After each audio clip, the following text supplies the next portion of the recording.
Well, my friends, আজকের এই ভিডিওটি এই 12 বছরের বাচ্চাটিকে নিয়ে, 12 বছরের ছেলেটিকে নিয়ে। ক্লাস 6-এ পড়ে, 12 বছরের ছেলে। এর সমস্যা হচ্ছে দুইবার ফিট হয়ে গিয়েছিল, তাতে বাবা মা উদ্বিগ্ন হয়েছিল। উদ্বিগ্ন হওয়াটা স্বাভাবিক ছিল,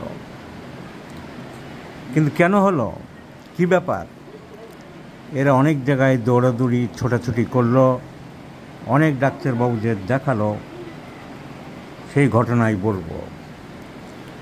এবং আজ আমার প্রেসক্রিপশান কি হবে এবং আর কখনো ফিট হবে না সে গ্যারান্টিও দিয়ে দিলাম। প্রথমবার ফিট হয়েছিল, কি করছিল, কি হয়েছিল তুমি বলছিলে আমাকে, সেইটা আবার বলো।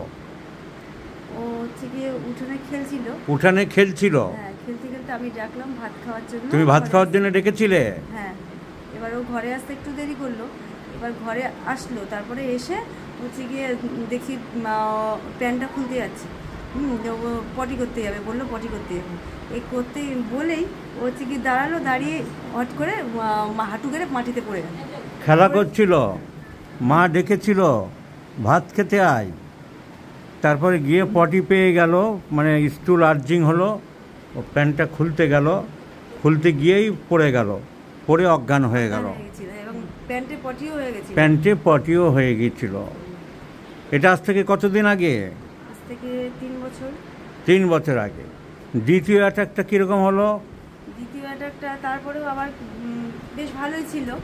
তা হচ্ছে গিয়ে 7-8 মাস পরে হচ্ছে গিয়ে মানে একটু জ্বর হয়েছিল। জ্বরে তো ওষুধ যেমন খায়, অ্যান্টিবায়োটিক ওষুধও দিয়েছিল ডাক্তার, আর হচ্ছে গিয়ে জ্বর তারপর ভালো হয়ে গেছিলো। এবার সকাল রাত্রেবেলা হচ্ছে গিয়ে ভোরবেলা মহালয়ার দিন ভোরবেলা ও উঠে মহালয় দেখলো। এই ঠান্ডাটা ছিল ভেতরে, একটু ঠান্ডা ছিল, ঠান্ডা কাশি ছিল। দেখে আবার ঘুমোলো। আর ঘুম থেকে উঠে সকালে এখন ডাকছি উঠলো, উঠে ও মুখ ধুতে গেছে, ব্রাশটা হাতে দিয়েছি, তখনই দেখছি কি ব্রাশটা হাতে নিয়ে কেমনভাবে পড়ে যাচ্ছে। দেখে আমি সঙ্গে সঙ্গে ওকে ধরেছিলাম, কিন্তু সেইবারে অজ্ঞান হয়নি, কিন্তু হাত পাগুলো কেমন টান টান করে দিয়েছিল, কথা বলতে পারছিল না। মাথায় মহালয়া দেখে আবার শুয়ে পড়েছিল, তো ঘুমাচ্ছিল, তুমি ডেকেছিলে কেন বাচ্চাটিকে? বেলা 8:30 বাজে হবে তো, একটু ঘুমাচ্ছে, অসুবিধা কি ছিল? এবার ভাবছি 8:30, ও আমি একবার ডেকেছি আর ও নিজে থেকেই আবার উঠেছে, ওর বিপি বেলা হলে চলে যাবে বাড়িতে, তড়িঘড়ি করে উঠেছিল। হ্যাঁ হ্যাঁ হ্যাঁ, তড়িঘড়ি করে লাফ দিয়ে উঠেছিলে? হ্যাঁ হ্যাঁ হ্যাঁ, যে মা ডাকছে উঠি, নয় বকা টাকা দেবে কিনা। হ্যাঁ হ্যাঁ হ্যাঁ, এরকমই হয়তো একটা কাজ করছিল। এই ছেলেটিকে বাবা মা বসে নেই, দুবার এরকম হলো, দৌড়াদৌড়ি ছুটোছুটি করলো। হোমিওপ্যাথি, অ্যালোপ্যাথি বিভিন্ন ডাক্তারবাবুর কাছে যাওয়া হলো। অ্যালোপ্যাথি ডাক্তারদের তো আমি একটা কথা বলি যে খাজনার থেকে বাজনা বেশি, আর বেশিরভাগ হোমিওপ্যাথি ডাক্তারদেরকে আরেকটা কথা বলি, মশলা মুড়িওয়ালা। তা খাজনার থেকে বাজনা বেশি, বাবুরা বাজনা বাজিয়ে দিলেন। ইজি করতে হবে, গরিব মানুষ, তুমি খেতে পারো কি না পারো আমার দেখার দরকার নেই, আমার ইজি করতে হবে। ডাক্তারবাবু এত টাকা দিয়ে পারবো না পরীক্ষা, বড় বেশি বুঝতে শিখে গেছো, ওরা ধমক টমক দেয়। Easy normal, easy normal. তাহলে এত টাকা দিয়ে যেই পাতার পর পাতা ইজি করানো হলো, সব নর্মাল। ডাক্তারবাবু করিয়ে কি কোনো ভুল করেছে তা বলছি না আমি, কিন্তু নর্মাল, ইজি রিপোর্ট সব নর্মাল। আরও অনেক কিছু পরীক্ষা করানো হলো, বলো না ইউএসজি করতে হবে, এর সাথে তো পেটের কোনো সম্পর্ক নেই, তবু ডাক্তারবাবুরা করতে চায়। এই ডাক্তারবাবু সব করেছে, ইউএসজি নর্মাল। আবার আরেক জায়গা থেকে আরেক ডাক্তারবাবু বললো আবার করতে হবে ইজি, সেই ইজি রিপোর্টও নর্মাল। কিন্তু তর্কা হচ্ছে, ভয় পাচ্ছে। হোমিওপ্যাথি ডাক্তার দেখানো হলো।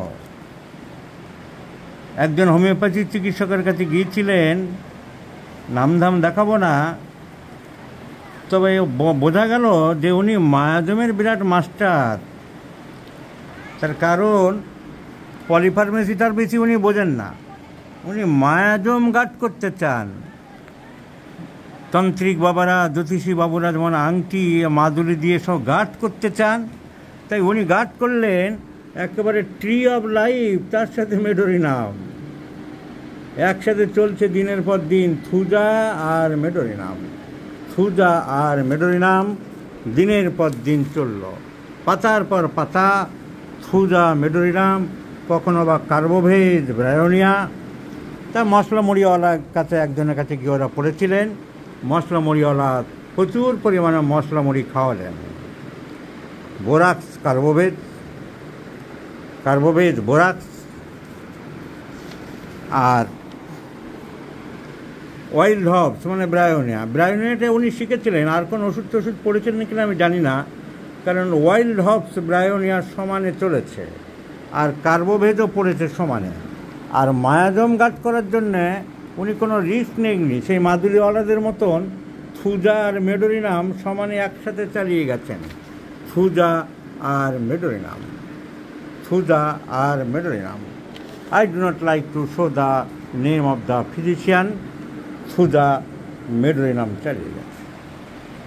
আমি একসাথে প্রেসক্রিপশানের নাম ধরে দেখাবো না, তাহলে আইডেন্টিটি হয়ে যাচ্ছে। আলাদা করে বললে কোনো দোষ নেই। ডাক্তারবাবুর নাম পাওয়া গেল রাজর্ষীনাথ কুণ্ডু, BHMS, কলকাতা ইউনিভার্সিটি। নাম সমেত প্রেসক্রিপশান দেখালে দোষের হয়, এতে দোষের কিছু নেই। ওনারা হোমিওপ্যাথি ডাক্তারবাবু দেখালেন রাজর্ষীনাথ কুণ্ডু, তিনি একসাথে থুজা মেডোরিনাম আর ব্রায়োনিয়া রাস্তাতে বেশ কিছুদিন করলেন। কিন্তু এই বাচ্চাটির লাগবে ফসফরিক অ্যাসিড, ফসফরিক অ্যাসিড। তার কারণ প্রথমবার যেদিন হয়েছিল সেটা ভয়ের জন্য হয়েছিল। ও বাচ্চাটা মেন্টালি কাম, কোয়াইট, শান্তশিষ্ট, ভীরু স্বভাবের বাচ্চা। ও খেলাধুলো করছিল, মা খেতে ডাকলো, ভয় পেয়ে গেল যে মা বোধহয় বকবে বা মারবে। সেই ভয় থেকেই আর্জেন্টাম নাইট্রিকামের যেমন স্টুলের আর্জিং হয়, ওর স্টুল আর্জিং হয়ে গেল। এত বেশি ভয় পেয়েছিল যে স্টুলে বেগ হলো মলের, কিন্তু সে যেতে পারল না, তার আগেই একটা ছোট্ট কনভালশন হয়ে গেল। দ্বিতীয়বারও ঘুম থেকে যখন মা ডাকলো, তড়িঘড়ি ভয় পেত খুব মাকে, আসলে তড়িঘড়ি করে উঠে ঘুম থেকে আবার একটা ফ্লাইট হলো, সেই ফ্লাইট থেকে আবার একটা কনভালশন হলো। So flight ailments from and chronic effects of pride is one of the medicine is phosphoric acid. Chronic effects of pride. এখন কথা হলো ক্রনিক এফেক্টস অফ ফ্রাইড তো অনেক ওষুধ আছে, তাহলে ফসফরিক অ্যাসিডটাকে বলছেন কেন? তার কারণ the mental other symptoms belong to phosphoric acid of the child. Calm, quiet, listless, শান্তশিষ্ট স্বভাবের, বেশি ছটফটানে দুষ্টুমিও খুব একটা করে না। So fried elements after and mental symptoms growing to rapidly, all symptoms go in favor of phosphoric acid, and phosphoric acid I do like to prescribe in 50 millisiemens scale of potency. সেরে গেল, নিশ্চিন্তে থাকো, আর কোনো দিনও তোমার হবে না। আর ওকে বকাঝকা বেশি করবে না, ও শান্তশিষ্ট ছেলে, ওর মনে প্রাণে লাগে। ঠিক বলেছি? সুতরাং তুমি নিশ্চিন্তে থাকো। এদের বাড়ি হলো নবদ্বীপ, তুমি সেই নিমাই পণ্ডিতের দেশের ছেলে, তোমার আর সুস্থ রাখতেই হবে, তোমাকে আরেকজন পণ্ডিত হতে হবে তোমাকে। So this is called the art of prescribing my friends. খাজনার থেকে বাজনা বেশি নয়, মশলা মুড়ি দিয়ে হোমিওপ্যাথি করা নয়, সঠিক ওষুধ অ্যানালিসিস, এভালুয়েশন অ্যান্ড ইন্টারপ্রিটেশন করে দিতে হবে। And today my interpretation is only and only phosphoric acid. So I do like to prescribe phosphoric acid in 50 millisiemens scale of potencies, and let's see the result. I shall share with my friends.